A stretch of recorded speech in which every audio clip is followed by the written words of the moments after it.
love so much to watch it for the third time through. Florida's not great this time of year, but I would like to go visit some places in the U.S.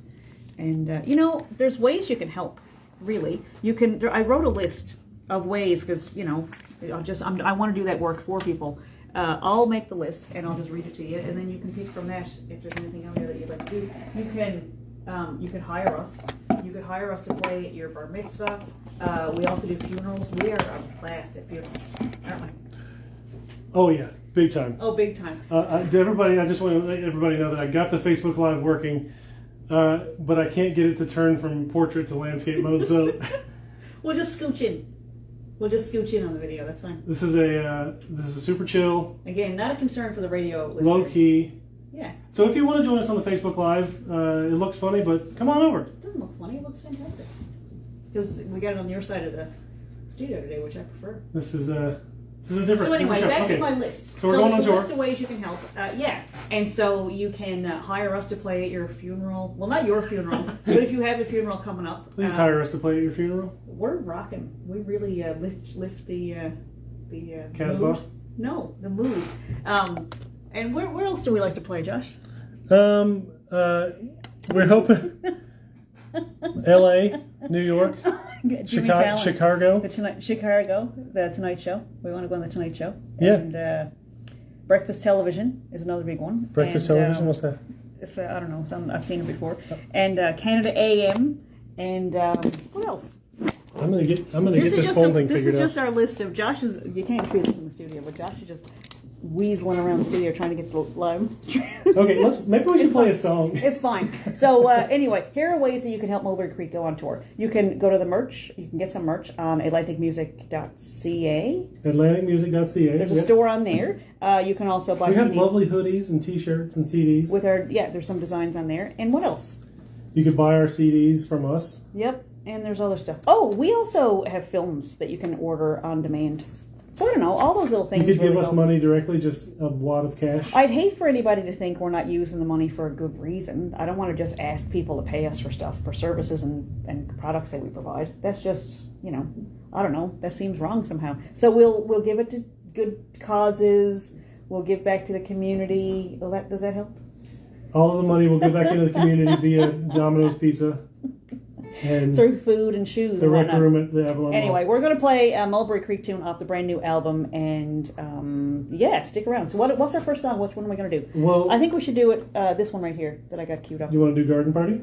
So this is the radio edit. The actual song off the album has some swear words in it, but the radio edit does not. So you can put in whatever words you want. Now, if they are, I don't know. Church-friendly words in your mind, or if you want to put in whatever, star sign, pound sign, @ sign, you know, as you would type it out in a text. Put them in your own mind. But anyway, they're not going to be on this radio version. But if you're on the live stream on Facebook, there might be some swear words on Facebook. But anyway, here's Garden Party from Mulberry Creek.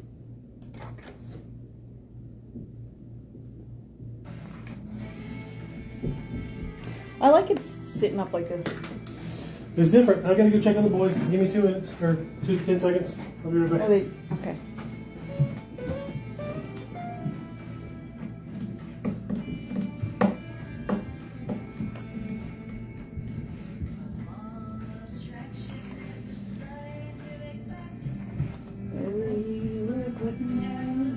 I'm gonna just let that play for a minute. So in the video, I'm watching the video because we got to play it from YouTube because that's where the radio edit is. And in the video, I portray myself as a person who plays the fiddle. But I don't play that well. It's Kendall Carson on the album, and she's fantastic. But I do pretend to play in the video, which is kind of funny because I'm also on the front of the cover of the CD. Josh picked a picture. He did the graphic design, and he picked a picture where we were back to back, and I have a fiddle in my hand. But that's not my instrument of choice, and I'm still learning the fiddle. And I'm learning a whole bunch of stuff. This is basically my new focus for this year, is to get better at stuff that I'm not that great at yet.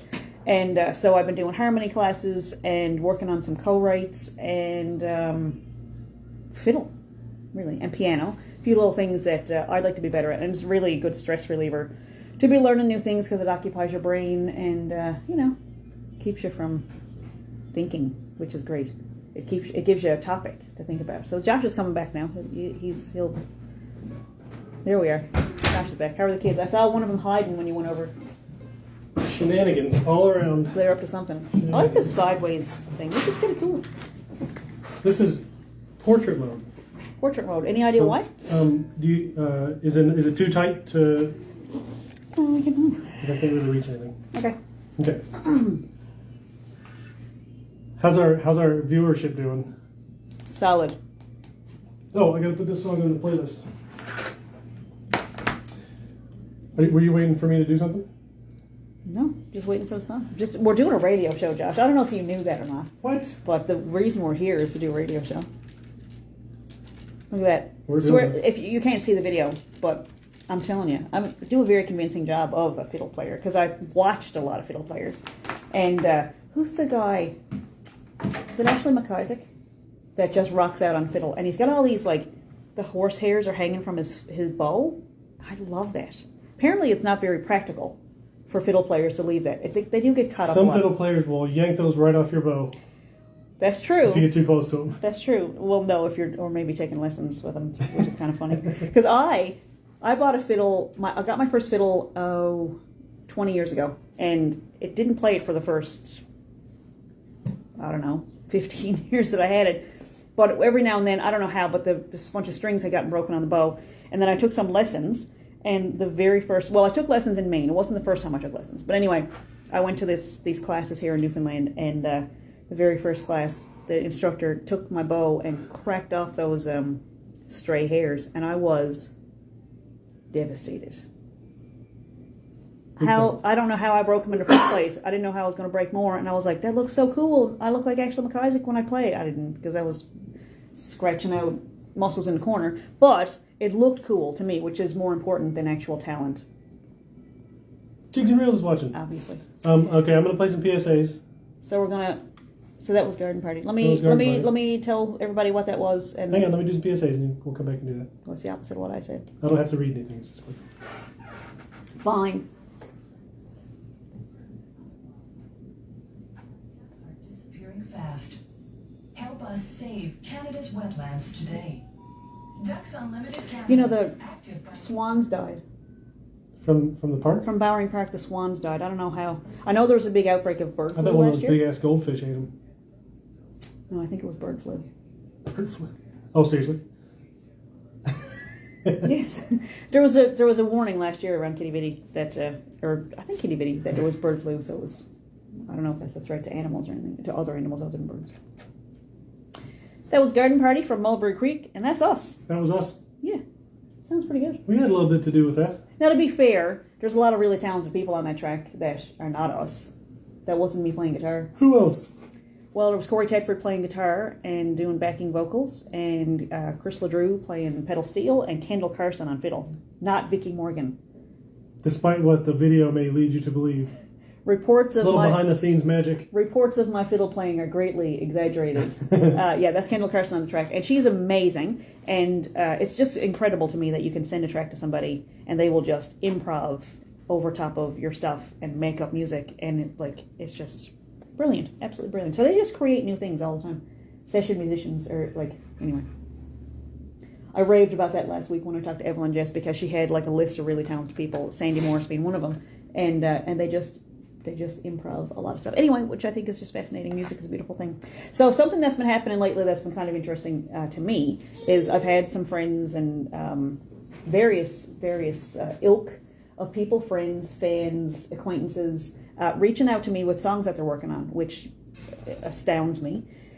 But I figured, I know the experience that I had a few years back with Sean Painting's songwriting class is we had I think 15 or 20 people in one room, and every week we'd come back and share what we had composed in the week prior, and it was nice having that deadline and that accountability. And it was kind of I can't write 16 songs because the class, no, it wasn't 16 weeks, it was 8 weeks, but I couldn't imagine if when I signed up for that class, if somebody had said you're going to write 8 songs, I would have said, I don't think so. I've only written one in my entire life at that point. But I ended up writing maybe 10 or 12 because sometimes it would just flow. And anyway, the point of all that is people have been reaching out with drafts of songs that they're working on, which I just love. It's just raw. and just pure Creativity. inspiration and creativity that's just flowing out of people, and I'm just honored that they're sharing that with me. So I will share with you, because I don't share back usually, but I did sit down yesterday, had a big feeling, and I wanted to sit down and write it, because I don't know if everybody's like this, but I figure after every show, I'm going to go right back to my grandmother's time, when my grandmother would have a meal of, like, I don't know, a boiled potato. I don't know why she had boiled potato so often. It just seemed like it happened a lot in my childhood. But when she would be done with her little saucer of potato, she'd push the plate away and she'd say, "I never want to see another potato as long as I live." That went for parsnip, which she called persimmons. It went for pizza, which she called peaches. I don't know why. But she had this knack for coming up with words that did not match what you would expect her to say, but it also still conveyed the message. Anyway, the point of that is, when I play a show, when I pretty much do anything, I have that trait that my grandmother had, where it's push the plate away and go, "I never want to see another potato for as long as I live." And so that's how I feel sometimes when I do a show. That's it. We opened for Jared Waterman a few weeks ago. I drove home and said, "Well, I guess that's it. That's it for us. That's it. That's it. Music's done. I can't imagine anything we're ever going to do." Now, of course, we do a show every single week, but that's not the same, right? It's not quite the same. It's similar. But I get exhausted. Like I get, like a whoopee cushion when the air's all been farted out of it. That's me after a show. I leave it all on the table. I leave it all on the stage. So anyway, I figured I was done writing music, and then yesterday sat down and was like, you know what? I want to write something. So I don't think am I going to do that live on the air? I don't know if I was ready for the live air. I'll do it on the live stream. I think go for it. I think you're insane. I love it. I don't know. Am I ready to? I didn't think about playing it live on the radio. What if we play another song and we'll take votes on the live stream and see who wants to hear you play a new song? Well, I'll play it on the live stream. I just don't know if I want somebody driving on the parkway and going, "Is she doing a song that's not finished? She just wrote it yesterday?" This is the Mulberry Creek Hour writing workshop. Songwriting workshop. Well, I do want to encourage people to continue sending me stuff. I think it's fantastic to reach out, and it shocks me every time that anybody would do that. But it does seem to be, that I've heard that the path finds you, not the other way around. So you can run around town trying to find what your calling is in life, and then there's like, if I looked just down through my inbox, there's people sharing music with me. So I don't know, is the answer to share back or to start producing? I have no idea. Let's play another song while I'm thinking about that. What are we going to play next, Josh? How about I'll play one that's not on the album. How about that? Let's do a little different. So this is, if you go to our Mulberry Creek YouTube channel, there's a whole bunch of live concerts we've done, footage from concerts, and there's also some footage. There's videos. So we've got a couple that were produced by Jake Delaney, who wrote the scripts and produced the videos for us. And then there's a couple of There's a whole bunch. So you can find us on YouTube. So this one is called A Little Different. This was a pandemic inspired. It was written during the pandemic. Had nothing to do with the pandemic. Don't worry about that. It was more about all the years of making documentaries and interviewing hundreds of people and kind of coming to the same conclusion all the time, that everybody is trying their best all the time. And sometimes somebody's best might look like garbage, but everybody's trying their best, and we're kind of all wanting the same stuff. We all want to be happy. We all want to find stuff that feels good and find people who care back, and it's all the same. We're all saying the same thing. So anyway, this song's called A Little Different.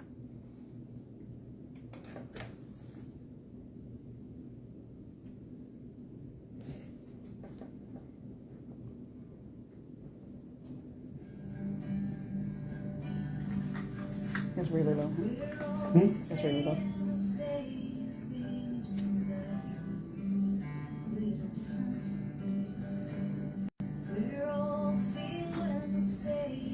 Okay. So what do you think? You gonna do a song? I don't know. I started off, I got a page of lyrics, and then it became this thing. And so I tried, I don't know how it was for Josh, but are you okay? Yeah. Did you get enough rest? I think the air is thinner in here or something. All I'm seeing over my shoulder is somebody yawning, which is, tough as a performer. It's basically just me saying, I'm tired of you talking. I don't like anything you're saying. And it's funny, there's not a thing you're saying any worse than what I say to myself. I know. It's matching. It's not true. None of it. He just said it. You heard it. You heard him say it. Anyway, so I sat down with Josh yesterday evening with a page of lyrics, and I said, I'm going to try a co-write now because it's something that I want to do more of, and I don't have a whole lot of experience. I've done a few. One went really, really fantastic. We wrote, there was a co-write there, sort of, with Jimmy Glenn when I did that, and where I went line by line and, you know, changed some chords and stuff with Corey. And then there was a co-write that I did with there was like a songwriters weekend that went on with Music NL. It was on my birthday. I don't know what my birthday has to do with anything, but it was anyway. My first song I wrote was on my birthday, and a few years later I did a songwriters weekend with Music NL, and I was like, that's a great way to spend. We're coming back. Do I have to start this story over again? I think you might. Fine. All right. That was a little different by a little-known indie artist, Vicky Morgan. And then the tail end of a commercial on YouTube. Was it? Or the beginning of a commercial. Sorry about that. Yeah, if you don't need to sign. Simply Financial is not. You don't need to sign. You can just turn that off. Oh, you don't need to sign up for Simply Financial. That's part of an ad that we didn't turn off. That is not part of this program. It does not reflect the announcers or the station. Anyway, you're listening to CHMR. This is Mulberry Creek, the Mulberry Creek Hour. I'm Vicky Morgan. And I'm Josh Morgan. He keeps yawning. I don't know if that's any reflection of the quality of the show this afternoon, but we appreciate you listening. I think maybe it's the lights. We got the lights turned down in the studio, which you can see on our Facebook Live at the Mulberry Creek Hour. We're down to mood lighting here. We got the mood lighting going. That's what I'm saying. Maybe I'm just ready. I just need a pillow and a blanket. Well, sorry to keep you up. Let's see if we can talk you to sleep. So we did finish the Star Wars exology. What do you call it? We watched the I said X because I assume there's like at least 10 movies. We watched the Skywalker Saga, which was 9 movies. And then Rogue 9. Yeah. It was 9, yeah. And then Rogue One. And then the cool thing is, for any Star Wars nerds out there, if you watch Rogue One, and as soon as Rogue One ends and the credits start rolling, turn on Episode 4, A New Hope from 1977, and the very first scene it's just like a continuation of the last scene of Rogue One. It's so cool. So again, you're talking to dead air because Mulberry Creek fans are not the same people who were watching Star Wars. I don't know. Mulberry Creek fans are very, very cool. I found it very cool. So, not to give it away, but I'll tell you, Rogue One doesn't end well. It's real bad. It's real bad. Like, don't get attached to any of the characters. It's bad. It's Macbeth. It's probably one of the best movies of the whole 10 movies. But man, oh man. And then, of course, there's these side shoots of The Mandalorian and Boba Fett. And we haven't watched Han Solo yet. But oh my God. Again, I said this last week. Can't believe how much I like The Mandalorian. I really had an ingrained traumatic experience when I was 5 years old. An action figure looked at me the wrong way. And met an untimely death in the trash can, and the trash was gone before we could salvage it. But anyway, Mandalorian has a piece of my heart. I keep hearing that story, and you never end it that way. I just assumed that your brother came home from school and took him out of the trash can. The trash was gone? One would think so, but they were never seen again, so I don't know. Wow. I don't know what happened. I'm just saying, when you cross Vicky... Did you put it in the garbage they disposal? don't find your pieces. What? Did you put it in the garbage disposal? We didn't have a garbage disposal. We barely had indoor plumbing when I was 5 years old. Like the Sarlacc pit of the kitchen.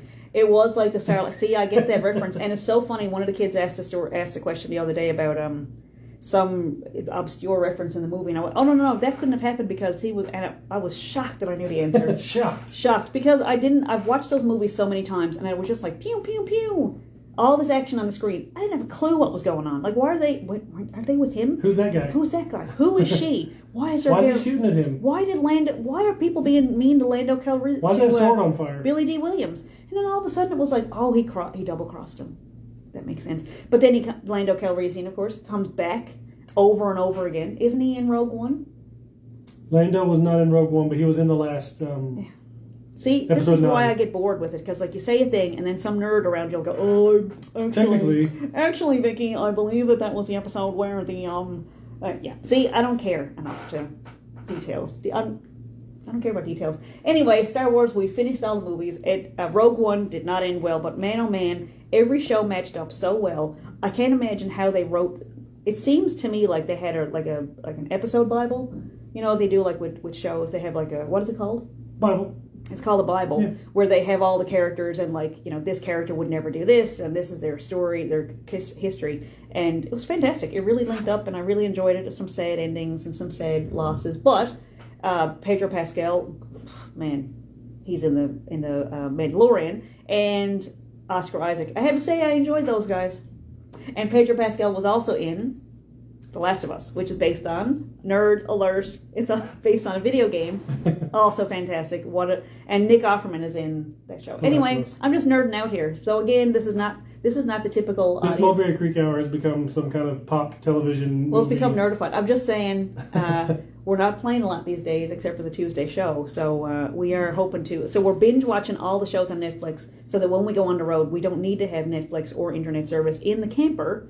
And tour bus. On the tour bus. And so we got it all out of the way. So we're ready to go now. We've got all of our binge watching out of the way. We're ready to hit the road. And here's how you can help Mulberry Creek hit the road. A couple of things. You can buy merch, or you can help us gain more to our, add to our fan base. And I'm going to give you a couple of phone numbers now, just to plant them in your mind, just so that I can say that I gave them out. There's a request line at some radio stations where you can request Mulberry Creek songs, because radio stations have all of them, and they do play them from time to time, and that really helps. Yeah. It helps get us to new audiences. And we love it when somebody writes us and says, hey, we're listening to your song on the radio. It's my favorite. So if you like what we're doing, you can share that. That's fine. If you don't like what we're doing, stuff that way down deep and don't ever mention it again. Never bring it up again. What is that from? Talladega Nights. Yeah. Nerd. One of our kids came to us the other day and did a quote from Talladega Nights, and I just realized that I'm raising your clones. I have nothing that we. Anyway, maybe I am turned into a bit of a nerd. Anyway, let's do another song now, Josh Morgan. What do we have queued up there? How about Lonely Strings from Mulberry Creek? Okay. Once again, song I wrote, and I said, all right, well, I guess I'm done now. I wrote one song. Anyway, this is a song I wrote on my 42nd birthday. I don't know so happy Mother's Day to everybody that celebrated this weekend. I'm going to just announce once again, I don't like flowers. I don't like watching flowers die, and I don't like holidays. I like regular days. I like a regular Wednesday. Lovely day. I appreciate the beauty around me. I enjoy a good meal. I enjoy a nice walk with my family. But holidays get on my nerves. It's like this pressure, and I mean Christmas, Mother's Day, my birthday, which is a national holiday, obviously. It's like all this pressure to do something perfect. And like, oh, you got to have your special birthday meal. And it's so, I hate it. So if you're a person that's riddled with anxiety, pressure. Well, I feel like it's a thing that just triggers a lot of. It just triggers a lot of anxiety, and there's just all this pressure. So you get up. I don't know if I'm speaking to the wall here, but I just want to do a shout out to anybody that didn't particularly love Mother's Day. Now, my family did a great job. The boys took me out. We had a great meal. We went to see Fred Jorgensen down at Shamrock and had a nice brunch. It was beautiful, but it was like, if somebody was driving along a cliff, in those like South American locations where there's like the trucks drive like right on the edge of the cliff, and there's only room for one vehicle on the road. Yeah. And there's these like really old trucks, and they've got these like posts, what do you call them? The backs are made up of like just sticks of wood, really. And the trucks are driving along on the edge of the, and it just looks like if they went an inch too far to the right, they just fall down the cliff. I lost my train of thought. See? There you go. You went off the cliff? Well, I haven't gone off the cliff, but I feel like that's kind of how holidays are for me. Like the big ones, the bigger they are, the worse the anxiety is. And it's, all kinds of different reasons for that. But the big ones like Arbor Day, President's Day. President's Day, 4th of July. My favorite one is St. Patrick's Day. And then, of course, this year I was like, I love St. Patrick's Day because I don't feel that pressure. And, of course, St. Patrick's Day we put an album out the day before. So it was a little bit it was stressful. I find holidays, I like regular Wednesdays, regular Thursdays. Just, I'm happy to be alive every other day, but holidays make me want to, on purpose, drive off that cliff. Because it's like, this is so pointless. Not literally drive off that cliff. Not literally. No, I'm not like... This is a metaphor. It's not like a call for help or anything. I'm just saying. Sometimes holidays are a little bit more than... And a lot of things, too, and of course, I'm going to overshare now. No, I'm going to share. This is our show. Over the past couple of weeks, we have been working on For the Grace of Joe, which we released 5 years ago. And there was a whole bunch of stuff in that book that I was always afraid people would read it. So instead of promoting it, like I would anything else, like I would promote somebody else's work. I've always had these like hang-ups with a few things. I like some names were changed, and there was a few things like some dates didn't match up for me, and I kind of wrote it when I was really emotional, and I was always afraid that it wasn't coherent, and so I never really gave it the work that it should have had, and so I've regretted that. And so this past couple of weeks, prompted by giving somebody a copy of the book to read, and I just cringed after I gave it to him. I was like, oh my God, she's going to see all that stuff and think that that's current me and all that stuff. So anyway, I went back and we spent the last couple of weeks re-editing For the Grace of Joe, and so we're doing a reissue. So it'll be a second edition of For the Grace of Joe, and Stephen Hope is doing some artwork for the cover for the second edition of it, because it was a hard story to read, and so the past couple of weeks leading up to Mother's Day has been fraught with stress and anxiety and all, just reliving it.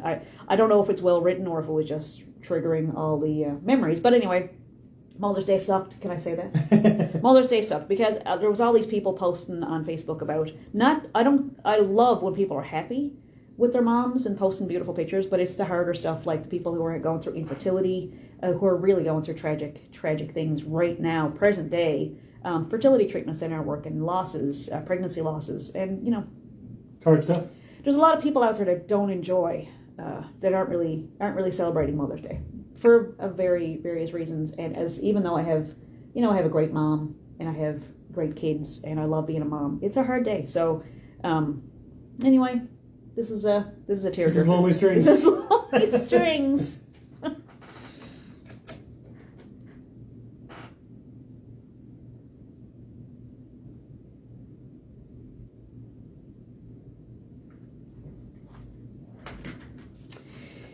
All right.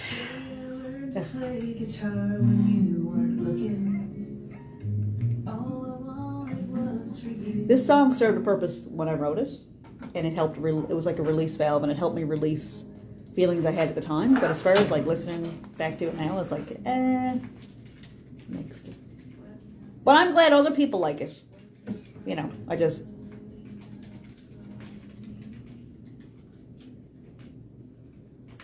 Josh is doing some admin work, putting in names of songs that we're playing on the radio.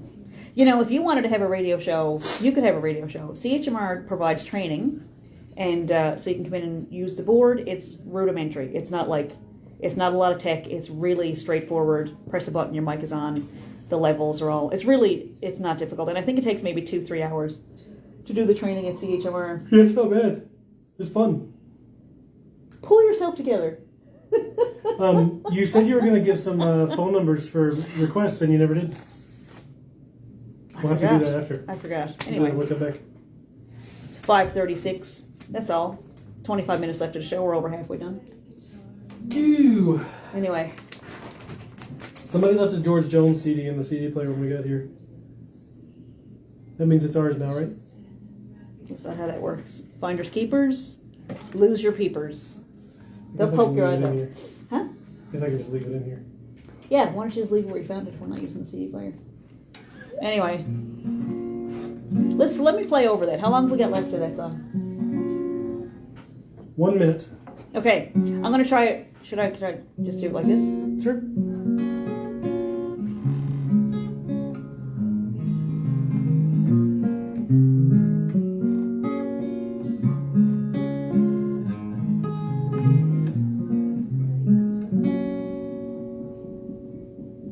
Sounds good. That's the little riff, and then there's some lyrics, and then it turned into I couldn't get the lyrics to match up with the first part of it, so I think there might be, I don't know if it's a bridge or a different song.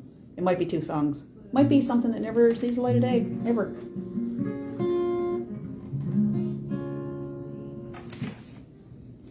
So when we come back, we'll do some more. Some PSAs. Yeah.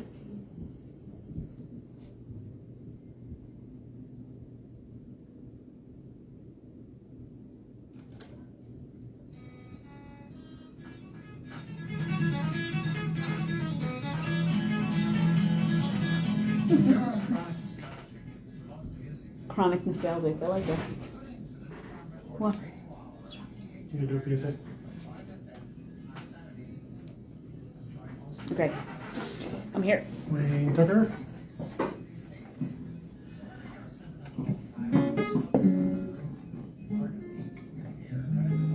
you know, play some easy chords while I read this PSA? Sure. Easy listening.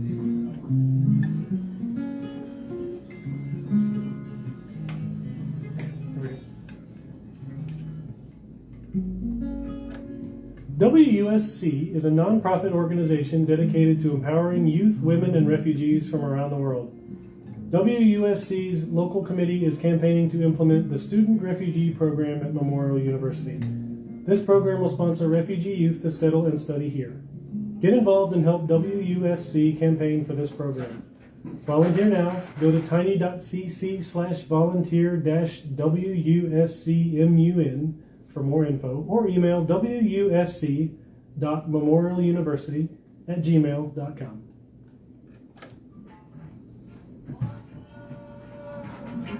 I do like reggae.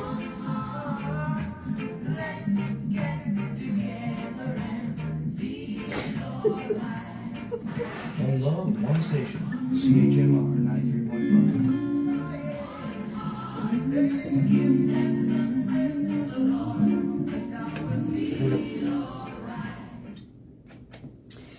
All right, so this happens. As much as I have my grandmother in me, and she's, you know, I'm doing the whole, I never want to see another potato. I've also got this thing where I do a radio show every single week, and about 35 minutes into it, I really hit my stride, which is about 35 minutes too late. So maybe I should start. We should put me in a room in the other studio, in the teaching studio, and let me just run in there for a little while before the show. Yeah, just and then warm I up. hit the ground running at 5 o'clock. How about that? Anyway, I don't know if anybody can tell that that's what's going on. That's just me emotionally No, on the you're inside. so smooth that it just comes right across. I don't So think smooth. that's true. You see why we've worked out for such a long time. He's very sweet. Okay, so I got 2 different songs. You want to hear them? Yes, 100%. That's what college radio is for, 1,000 right? times, yes. 1,000 times. So this is just a stem of a song.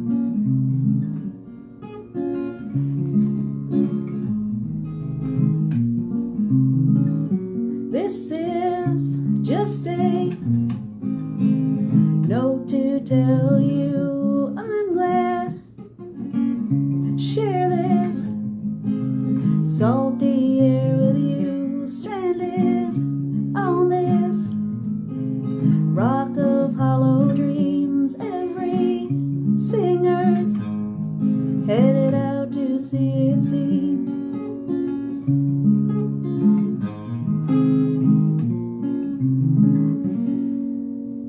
That's all I got so far. Fan-freaking-tastic. What do you think of that? You want to hear the other one? That's a good stem. So it's just a stem. I don't know if it's anything. It's a bud. It came from, I sat down with an intention to write a birthday song because, you know, a friend of mine is having a birthday tomorrow and everybody knows who he is. So it's like, oh, I'm sure everybody's telling him happy birthday. And I don't know. Anyway, so I sat down with this thought of like, you know, people would, like, if it was me on the other end of it, it'd be really nice for somebody to say, I just had this really nice feeling about you and I wrote a song for you. And anyway, I didn't end up writing a birthday song and all this came out. So I don't know. It's Anyway, pretty good. just in case you're having a birthday. Pretty good this how week. that worked out. Just in case you know who I'm talking about, you know, happy birthday to whoever's having a birthday this week, whoever you may be. Anybody. Really. Do you want to hear the other one? Yes. Okay.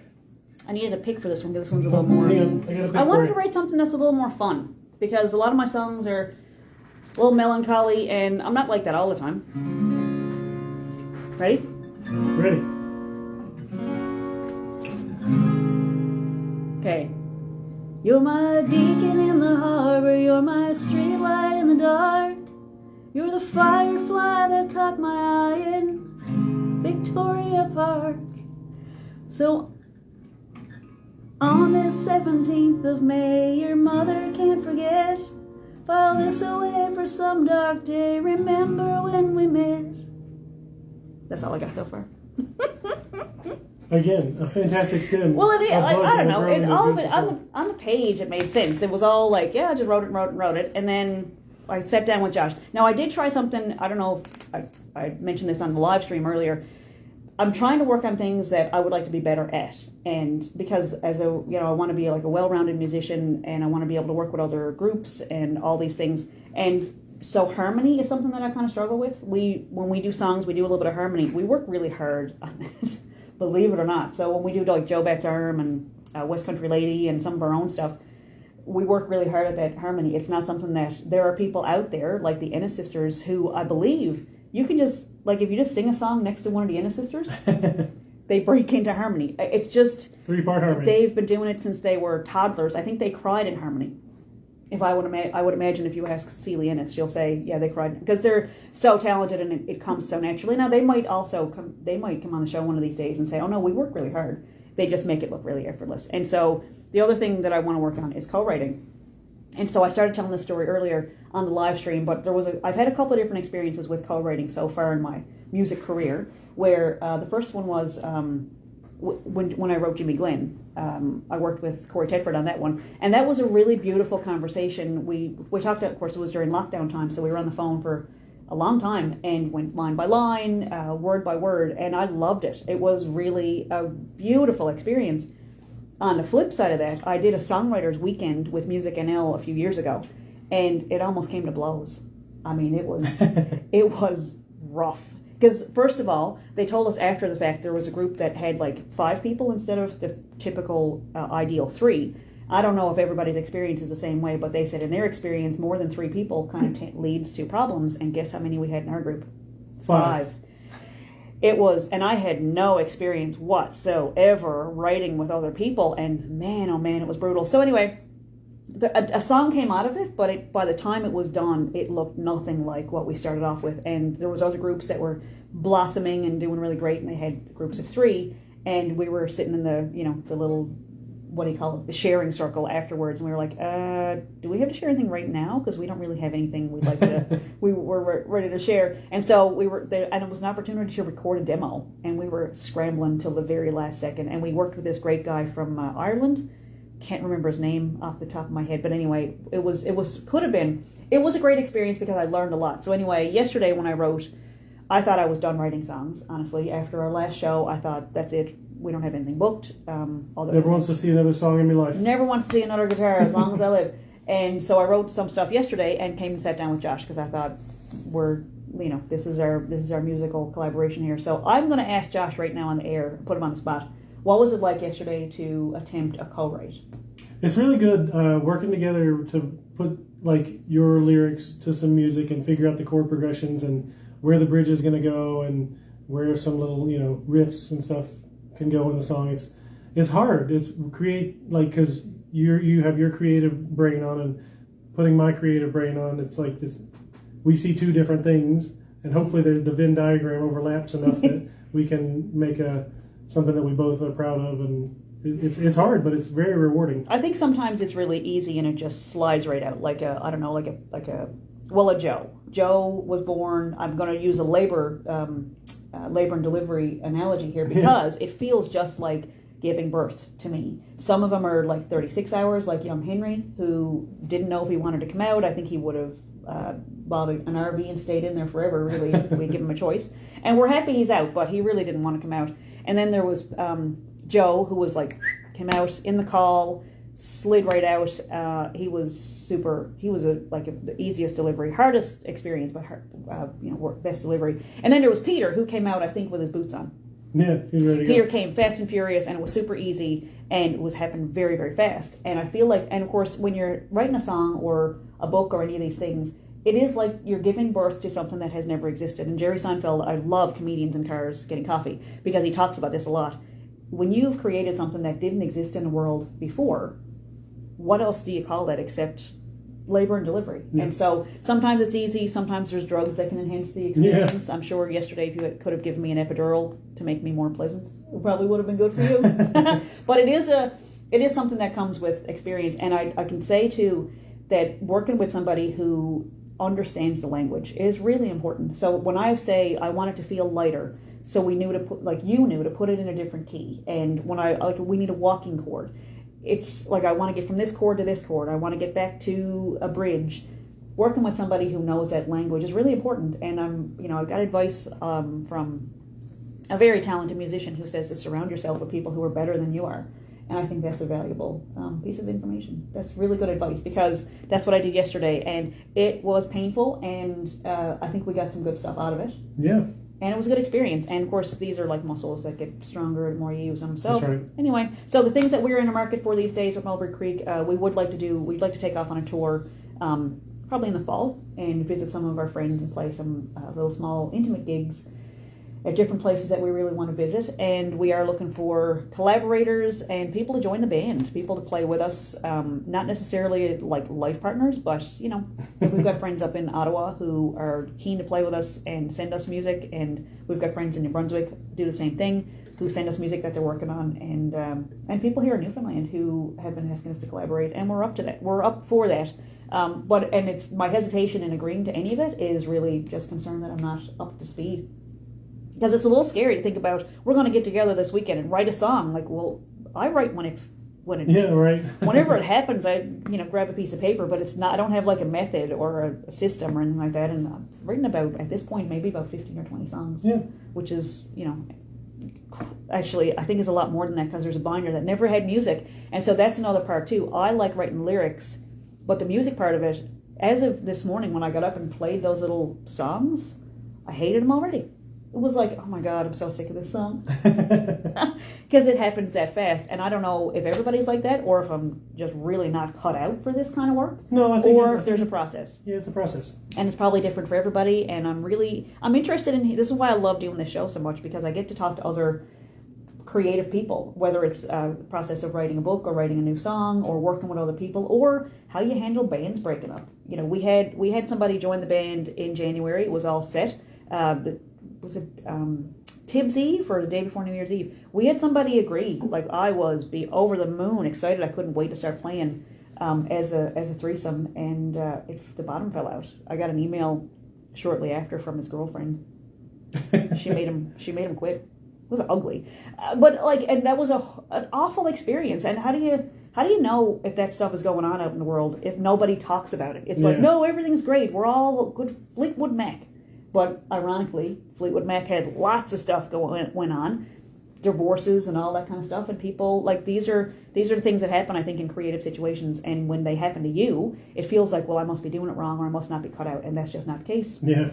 That's not the case. And I feel like also this is related to when you apply for funding and things too. Like, there are lots of organizations here in Canada, especially, where you can apply for funding to work on your book or work on your album or visual art or any sort of... There's a whole bunch of stuff you can apply for. And I think sometimes when people get turned down, whether it's a limited funding or their application didn't, because a lot of creative people are not grant writers. Yeah. So a lot of times your grant gets turned down because of some technical administrative thing, but it doesn't mean that your art doesn't matter or doesn't count. And it's, I just want to share those things because they're roadblocks to me. They're it's more universal than people feel like they are. Yeah. And so as much as I'm already yelling in my own mind, why are you sharing this stuff? Nobody cares. It really is like, you know what? Someone might, because I'm not typical, but I'm not atypical at the same time. Like, yeah. I think, everybody's got unique details that they bring to the table, and everybody's got those little gremlins like, I'm too old, I'm too young, I'm not old enough, or like we have a 12-year-old who's a brilliant musician, and he worries that he's too young, and he's doing better stuff than... better is subjective too, but it's just when you feel called to these things, give it a shot. There's libraries full of books that nobody reads, but but there are stories that people are compelled to write and publish, and there's your audiences out there. You don't know where they are, and until you start putting pen to paper, you don't know. There's nobody come up and knock on your door and go, you look like you might be a musician, or you look like you might be a good TV writer. You got to try it, and it's going to start out. Your first stuff is going to be cringy. It's going to make you go, oh, I'll turn that off. But like your first films, oh my God, first films are stinkers. But they're supposed to be. That's the process. We got about 8 minutes left. You want to do another song, and then we'll come back. And you reminded me earlier that I didn't give these things. I'm going to give a couple of phone numbers. There are request lines. Whoops, my pen just tried to kill me. There's request lines at VOCM, Oz FM, K-Rock, and CHMR. So I don't know if anybody is driving around with a pen in their hand, but I'm just going to tell you that, their email, just off the top of my head, Irish NL, it's not off the top of my head, it's written down here on a piece of paper. The magic of radio.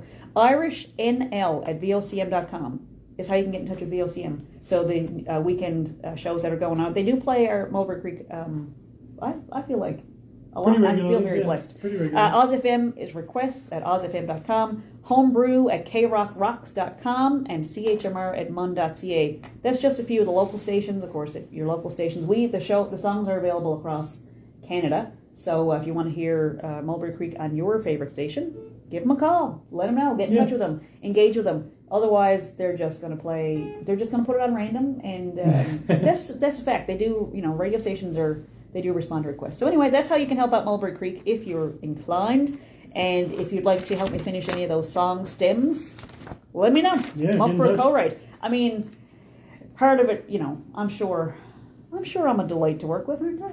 You are a delight. My You're a mother's- delight in general. My mom says I'm a real delight. She's Let's play another song. What are we going to play? Jimmy Glenn.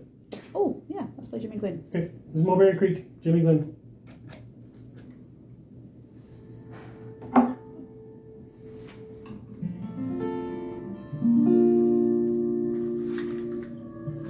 We'll turn down. I'll play it. One day we'll sit down with a box of pictures of all you missed. You can tell me all about a boy or girl you kissed. We'll pretend like all the years that passed don't mean a thing. My baby's all named after you. Where are you, Jimmy Glenn?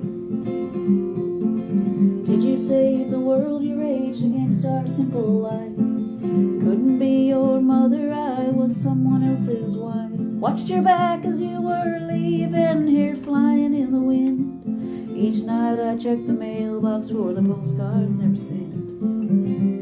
Jimmy Glenn, have you seen Jimmy Glenn? Jimmy Glenn, where are you, Jimmy Glenn? No calls or texts or letters, in silence when I tried. Hanging to the past you said before you said goodbye. I never really knew I held you back with my closed mind. One day you might come back and see the life you cannot find. I prayed every night that you were happy, safe, and loved, till I stopped believing someone's listening above. Still searching for my brother, Montreal was your last stop. Jimmy Glenn is out there somewhere, so where are you, Coppertop? Jimmy Glenn, have you seen Jimmy Glenn? Jimmy Glenn, where are you, Jimmy Glenn? Jimmy Glenn, can you hear me? Can this song soften your heart? Jimmy Glenn, it still beats for you, I knew it from the start. Couldn't be all that you needed, but I'll give it all I've got. Jimmy Glenn, you can come back home and give it one more shot.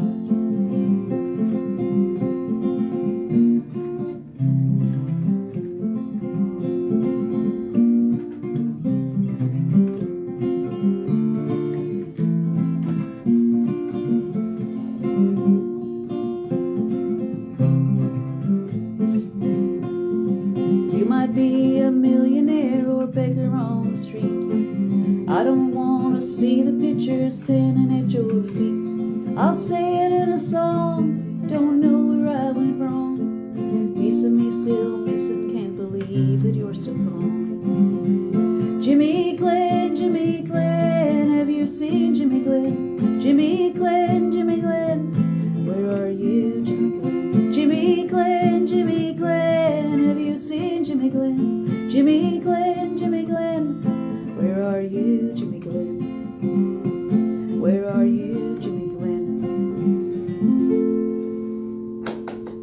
Did I erase it? You did. We got 30 seconds. So we're almost done with the show for the week. Thanks for watching and listening, requesting, and buying all the CDs. Thanks to everybody that's already done that. I feel like I'm preaching to the choir a little bit because everybody's been so supportive. But thank you very much for tuning in every week and sending those fantastic messages and emails and calls and all that stuff. It's really, really, really great to get that feedback and know that, it matters what we're doing, which is really, really nice, Okay. So that was Jimmy Glenn by Mulberry Creek, and we're having a lot of fun here on the live stream. We wanted to do a show today. We're booked up for the next while, actually, with really, really fantastic guests, and so we took this week to do a little run of Mulberry Creek just to share A little self-care. a little self-care, and just I don't know if it I don't know. I don't know if it matters or if it resonates with anybody, but I just, while we were on the live stream here, I played Jimmy Glenn, and just so people are aware, if you're a musician or any sort of, person with any sort of mental health issues, I wasn't here for that. I don't know if you knew that. I wasn't here. I was about 6 inches above my head going, what are you doing? What are you doing? How do you know the next chord? I don't know if that's ever going to go away. I have no idea. That started out when I was very, very young. First concert, I think, might have been 4th grade. And I remember then going, I don't know what I'm doing. I don't remember any of the words. I don't know how to act around people. And so I've had that anxiety for a long time. It gets better, but it's not gone away. And while I was playing, and a lot of times when I'm playing guitar, I'll go, why did you pick guitar? Why did you pick guitar? This is such a terrible instrument. And so I just have those, I cringe while I'm playing and performing. And so I don't care. I like it. I don't know why I keep doing it. I think it's just because I like it. And I want a potato. That's the thing. I want the potato. And it goes away. I lose all desire for the potato. And then all of a sudden, I want a potato again. And I trust those feelings because, but it's not always. Sometimes I'm, those mashed potatoes that you get where there's like pieces of peel in it? Smashed potatoes. So sometimes it's not always the creamy instant potato out of the box. Sometimes it's smashed potatoes and it's got pieces of peel in there and all that stuff. So sometimes it's a mess, but it is worth it. And I just want you to know, if you're listening, that, sometimes it's a mess, and that's okay. It's okay to be a mess. Because as long as you keep on getting up in the morning and one foot in front of the other, one breath at a time. And so on that note, For the Grace of Joe will be available. We're going to have that up very, very soon on Amazon, the reprint. 10th anniversary edition. Well, it's been 10 years. Joe would have been 10 years this year. It's been 5 years since we published the book, and it is out. And because the names that I changed were lost thank yous, really. There were people that really... that I wanted to thank, and there was a few the chapters, and there's a few things moved around. I wanted to make sure that the story made sense because I did jump around a lot, and I wrote it when I was really emotional. So that book is going to be available, and next week, make sure you tune in next week. I am so pumped for next week's show. We've got a couple of real doozies next week, buddy, let me tell you. Donnie Cody is coming in from DC Design House, and of course the band Eras, and Perry Chafe. Perry Chafe has a brand new book called Closer by Sea, and it is phenomenal. So he's going to come in and have a chat with us about the book. He's got a big book launch coming up at the Rooms on the 24th of May. That's a Wednesday. I know that sounds like it's a weekend because you want to go camping, but 24th of May falls on a Wednesday this year, and he is on the show on the 23rd talking to us about the book, and I can't wait to talk to Perry Chafe. And of course, DC, I've known since high school, and we go back a long way. He's a fantastic, beautiful energy, beautiful human being, and I just love being in the same room with DC. And so he's going to play a couple of tunes for us. So it's going to be a big show next week. We've got a bunch of really great shows coming in the next few weeks, so make sure you're on here, 5 o'clock Newfoundland time on the Mulberry Creek Hour. It has been a pleasure. I'm Vicki Morgan. And I'm Josh Morgan. We'll see you next Tuesday. We're out. What do you think of that? Perfecto. All right. Thanks for folks. watching. We'll see ya.